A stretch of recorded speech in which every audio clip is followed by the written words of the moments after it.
안녕하십니까. 매일 아침 조간신문의 주요 기사를 딱딱 풀어서 해석해 드리는 조간딱풀 10월 27일 금요일에 인사드립니다. 작년 대선 때 일어났던 선거농단, 공작, 이 일이 상당히 조직적으로 이루어진 것 같습니다. 조직적으로 이루어졌다면은 그것을 통제를 하는 보이지 않는 손이 작동을 한 결과겠죠. 자, 그래서 그 배후에 수혜자인 이재명 민주당 대표가 또 있다. 자, 이런 그 정황들이 속속 드러나고 있는데, 그동안 뉴스타파, JTBC, 그리고 또 리포액터라는 인터넷 매체, 여기가 동원이 됐었죠. 부역을 했는데, 자, 어제 말씀드렸다시피 경향신문과 뉴스버스, 기자에 대한 압수수색이 있었습니다. 자, 좀 더 자세한 내용을, 소개를 드리고, 경향신문, 압수수색을 당한 경향신문 기자의 이 신분이 지금 드러나서 좀 화제가 되고 있는데 잠시 후에 전해드리죠. 일단 조선일보 기사를 먼저 소개해드리겠습니다. 조선일보 사이면 기사입니다.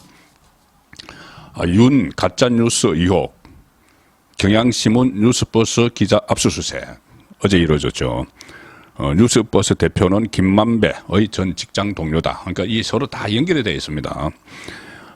서울중앙지검이 어제 경향신문과 인터넷 매체 뉴스버스의 전현직 기자 3명 의 자택을 압수수색을 했습니다. 경향신문은 전직 1명, 현직 1명, 그리고 뉴스타파 전직 기자인데, 이들은 지난 대선을 앞두고, 윤석열 부산저축은행 수사 무마 의혹이 허위라는 것을 다 알면서도 보도를 해서 윤석열 대통령의 명예를 훼손한 혐의를 받고 있습니다.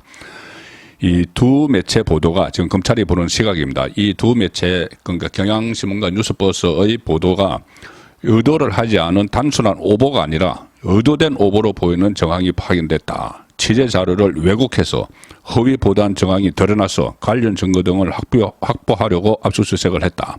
이 오보를 낼 수도 있죠.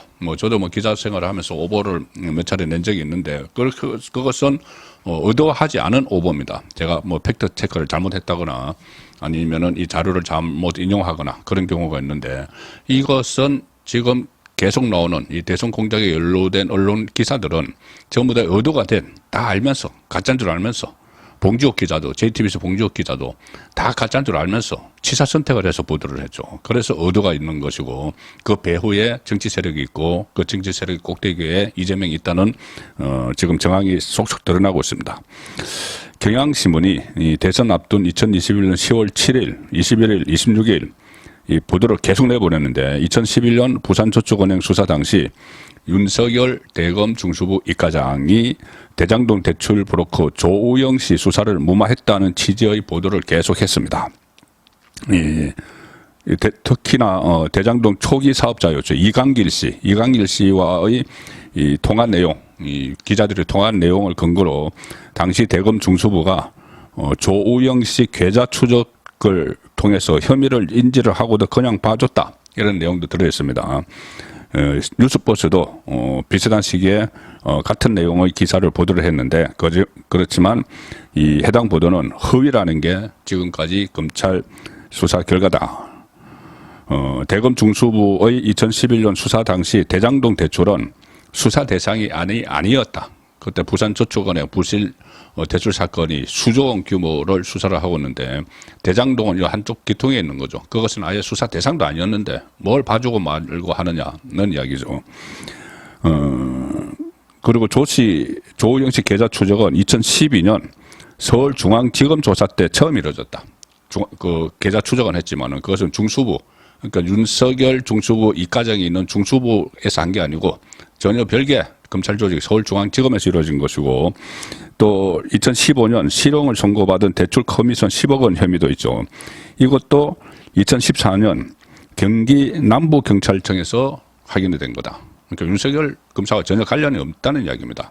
일부 이 좌파 매체와 패널들은 방송에서 아니 어쨌든 조영이 나중에 이렇게 그 뇌물 그러니까는 그 커미션, 대출 커미션을 받아서 이 나중에 사법 처리되지 않았느냐 그렇게 하는데 그것을 서울중앙지검 그러니까 이 남부경찰청에서 했다는 이야기죠. 경기 남부경찰청 조사에서 이런 것들이 이 확인돼서 실형을 선고받은 것이지 윤석열 검사가 있던 중수부에서 한 건 아니기 때문에 윤석열 검사는 전혀 상관이 없다는 이야기입니다. 그런데 그것을 마치 윤석열이 이 수사를 무마를 시키고 뭐 커피를 타주고 뭐 이런 가짜 보도들을 조직적으로 생산을 해내고 있었던 거죠. 이광길 씨도 초기 대장동 사업자 이광길 씨도 최근 검찰에 경향신문 기사 등에 대해서 실제 내가 통화한 내용과 다르게 보도가 됐다. 이렇게 진술을 했습니다. 이 검찰은 특히 뉴스버스 이 기사에 주목하는 것으로 알려졌는데 대장동 사건 몸통인 김만배 씨가 뉴스버스 임원 출신 A씨로 옵니다. A씨를 통해서 보도 과정에 개입했다고 의심이 된다는 건데 이 김만배 씨는 1992년에 한국일보에 입사한 뒤에 뉴시스 머니투데이를 거쳤죠. 그런데 이 A씨 뉴스버스의 이 임원 A씨는 1988년 한국일보에 같이 들어갔습니다. 그러니까는 김만배보다 4년 먼저 들어갔죠. 그리고 뉴스원에서도 일했고 A씨는 언론사 퇴직 후에 하천대유 고문으로도 활동했다. A씨는 김만배가 신앙님과 허위 인터뷰를 한 그 녹취록에도 등장을 합니다. 이 A씨는. 그래서 결국 검찰 수사 대상이 된 기사를 보도한 언론사는 지금 JTBC, 뉴스타파, 리포액터, 경향신문, 뉴스버스 이렇게 5개인데 자 이것이 더 늘어날 수도 있는 것이죠. 자, 늘어날 수도 있기 때문에 이 수사가 확대될 수밖에 없는 상황인데 조금 전에 제가 말씀드린 경향신문 기자의 신분 이겁니다. 오늘 아침에 MBC 제3노조에서 성명을 하나 냈는데 성명의 제목은 이겁니다. 대선 조작 압수수색 당한 경향신문 기자가 MBC 이적한 손석희 아들이라니. 노조 성명서입니다. MBC. 이 경향신문 있을 때 이런 허위 보도를 내고 그 다음에 MBC로 이적을 했다는 거죠. 대장동 최초 사업자 이광길 인터뷰를 허위로 조작한 의혹을 받아 압수수색 당한 기자가 JTBC 손석희 사장의 아들 송구민 기자라고 한다. 지금은 뭐 퇴사를 했죠. 손석희 사장이. 경향신문에 있었던 손구민 기자는 2021년 10월 문제의 기사를 단독 보도했는데 그러고 나서 작년 1월에 MBC로 이적을 했고 당시 당시 그 손석희 사장은 언론노조 MBC 본부 간부 출신이었고 이 박성재 당시 사장입니다. 박성재 당시 사장은 언론노조 MBC 본부 위원장 출신이라서 둘 사이의 친분 관계를 이용한 그 입사 아니냐. 현대판 엄서재 의혹이 제기가 된 바가 있었다. 2022년 1월 당 노동조합 제3 MBC 노조가 이 문제를 제기하면서 한 장의 사진을 제시했는데 그 사진에는 박성재 전 사장과 그 부인인 정혜성 문재인 정부 청와대 뉴미디어 비서관을 했습니다. 그리고 손석희 사장이 웃으면서 나란히 앉아 있었다. 서로 이제 친분 관계가 있어서 손석희 씨의 아들이 경향신문에 있었는데 경향신문에서 MBC로 들어갔다는 거죠. 그리고 이 제3노조는 이렇게 씁니다. 만약에 이 손구민 기자가 이광길 인터뷰를 허위로 왜곡해 보도하고 그 대가로 MBC 경력 기자 채용에 성공한 거라면은 천인 공로할 범죄에 해당한다. 만약 그 대가로 인해서 MBC가 받아줬다면은 그리고 그 손 기자에 대해서는 2017년 서울경제신문에 입사할 때도 그때도 신문사 대표이사 부회장인 이종환 씨와 손석희 사장이 조선일보 업무직 수습사원으로 입사했던 동기간인 사실이 해자됐다. 그래서 서울경제신문 갈 때도 특혜로 채용된 것 아닌가 그런 의심입니다.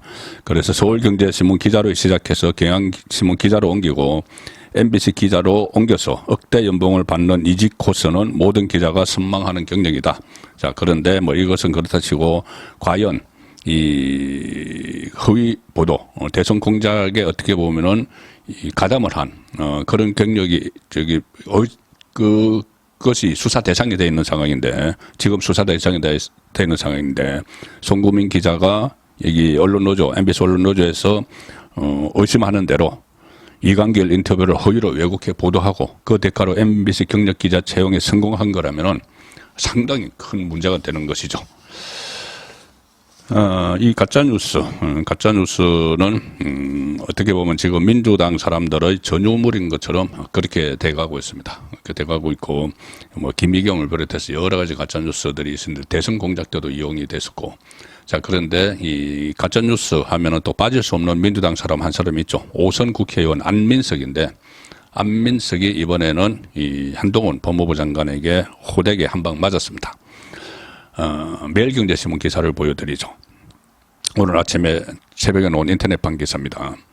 이 안민석 연예인 마약 수사 기획일 수도 한동훈 저 정도면 병. 자, 이게 무슨 이야기냐면은 최근 그 유명 연예인들 잇따른 마약 혐의로 입건이 됐죠. 뭐 배우 이성균 씨, 가수 지드래곤 이런 사람들이 있는데 이 안민석이 그 최근에 YTN 나가서 이 YTN 라디오에서도 이런 내용을 지금 방송을 해주고 있습니다. 아직까지 여전히 이 최근에 이 마약 수사가 대대적으로 이루어지는 데 대해서 이게 정치적 벼우가 있다. 이걸 정치적 벼우가 있다고 이상한 이야기를 합니다. 이런 이야기를 합니다. 안민석이 정치는 타이밍의 예술이라고 하는데 바보가 아니면 누군가 의도하고 기획했을 수도 있다. 정권의 위기 상황에서 지금 정권의 위기 상황에서 위기라고 합니다. 이 연예인들의 마약 기술을 터뜨리는 것이 오빅일학일까 우연의 일치일까 그런 생각이 든다. 누군가 의도하고 기획했을 수도 있겠다는 오해를 사기에 충분한 타이밍이다. 그런데 그 근거가 있냐고 물어보니까 아니야. 내 주장에 근거는 없다. 근거 없어. 그러면서 이런 이야기를 방송에서 합니다. YTN 방송에서. 그 앞에 이경 상금 부대변인이 또 이런 이야기를 했죠. 뭐 연예인 마약 기사로 덮어보려고요. 뭐 이상한 이야기 다 뭐 소개드리기도 그렇고 어쨌든 이성균 그 마약 그 혐의 가수 지드래곤 이것을 정치적 의도를 가지고 이슈를 덮기 위해서 지금 윤석열 정부에 대한 비난이 쏟아지니까 이들 주장입니다. 그 이슈를 덮기 위해서 이 마약 사건을 터뜨렸다. 이겁니다. 이게 정말 안민석 의원은 5선 국회의원이죠. 이경 부대변인은 완전히 그 허황된 이야기를 하지만은 뭐 정치에 전혀 뭐 그 경력 같은 게 거의 없습니다. 그냥 이 종편 시사폴에 몇 번 나왔던 그 정도죠. 그런데 안민석은 5선 국회의원입니다. 5선 국회의원 무려 5선 20년 동안 국회의원을 했는데 여전히 이런 일을 합니다.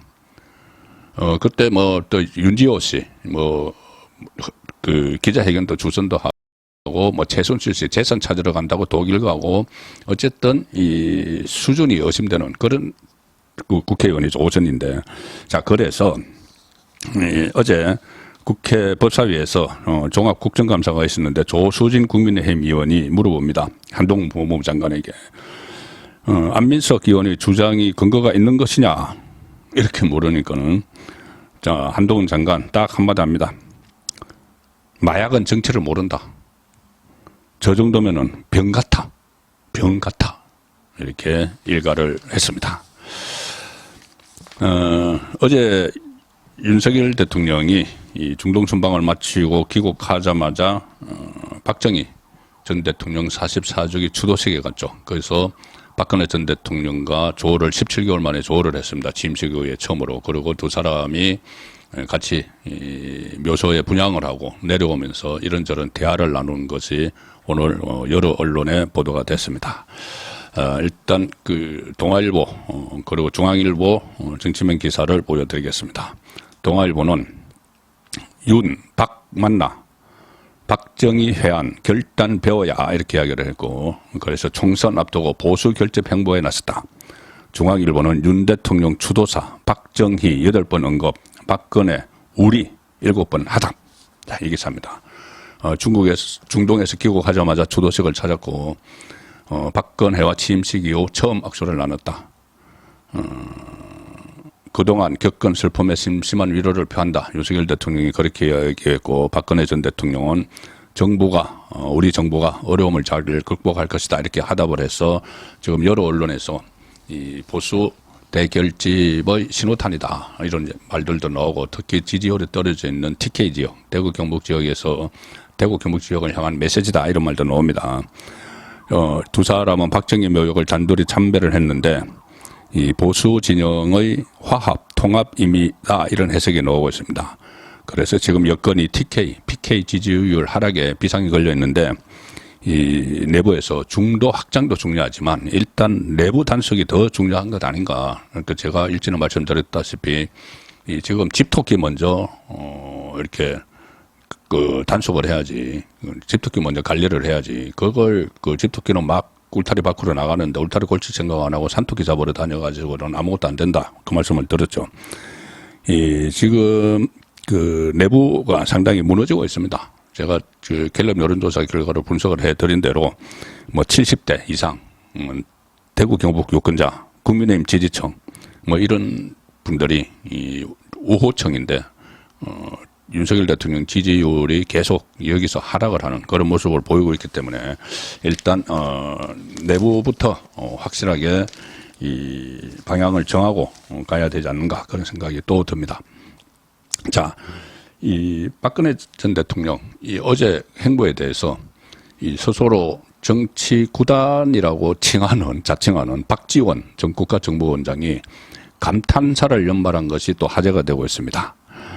이 박근혜 전 대통령은 역시 정치 고수다 이렇게 감탄을 했는데 페이스북에 글을 올렸습니다. 그래서 이렇게 썼습니다. 역시 박근혜 전 대통령은 윤 대통령, 이명박 전 대통령과 비교할 수 없는 정치 고수 이렇게 언급을 했습니다. 이 이유가 뭐냐면은 박근혜 전 대통령이 첫 공식 상경 일정 서울에 침식 이후에 그 두 번째 왔죠. 뭐 그동안 비공개로는 온 적 있는 걸로 저도 알고 있는데 어쨌든 공개적으로 첫 상경 일정을 선친 추도식으로 선택한 것에 감탄을 했습니다. MB 이명박 전 대통령처럼 시비를 부르지 않고 자연스럽게 처리했다. 그러니까 이명박 전 대통령은 지난 25일이죠. 그 4대강 강천보 걷기 행사에 참석했는데 거기서 막 정치적인 질문을 많이 받고 했는데 그런 것을 피하고 선친 추도식 행사에 참석했으니 그런 일이 없었죠.